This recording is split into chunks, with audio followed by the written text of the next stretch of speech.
Giraffes Can't Dance. Gerald was a tall giraffe whose neck was long and slim, but his knees were awfully crooked and his legs were rather thin.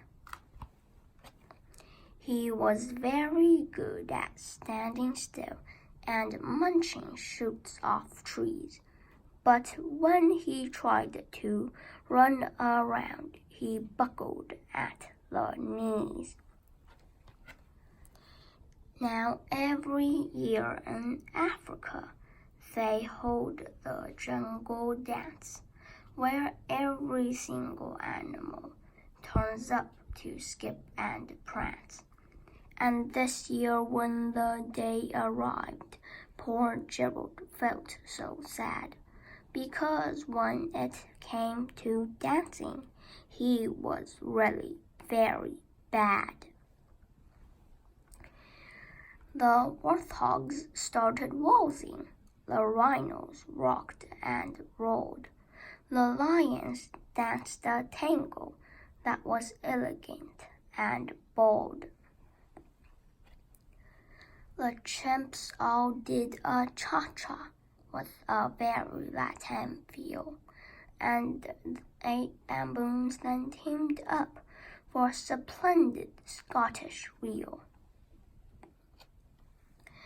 Gerald swallowed bravely as he walked toward the floor, but the lions saw him coming, and they began to roar. "Hey, look at clumsy Gerald!"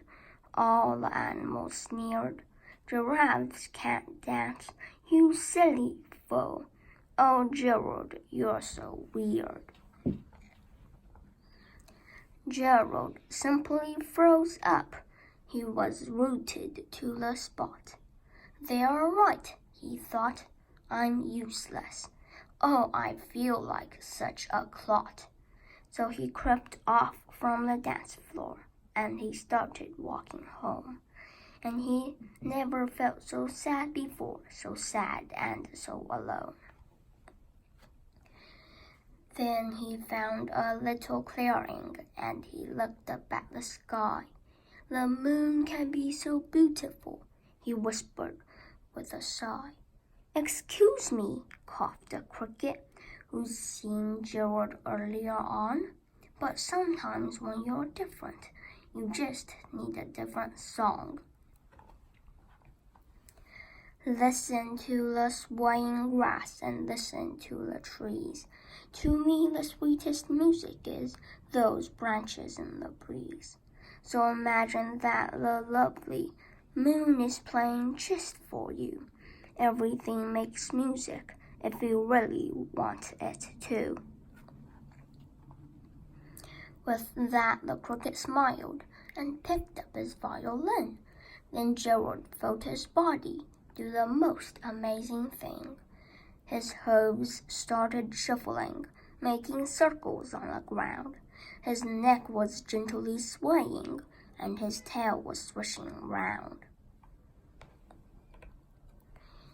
He threw his legs out sideways, and he swung them everywhere. Then he did a backward somersault and leapt up into the air. Gerald felt so wonderful. His mouth was wide open. "I'm dancing! Yes, I'm dancing! I am dancing!" Gerald cried. Then, one by one, each animal who had been there at the dance arrived while Gerald boogied on and watched them quite entranced. They shouted, "It's a miracle! We must be in a dream. Gerald's the best dancer that we've ever seen." "How did you learn to dance like that?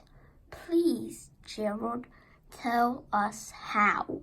But Gerald simply twirled around and finished with a bow. Then he raised his head and looked up at the moon and stars above. We can all dance, he said, when we find music that we love.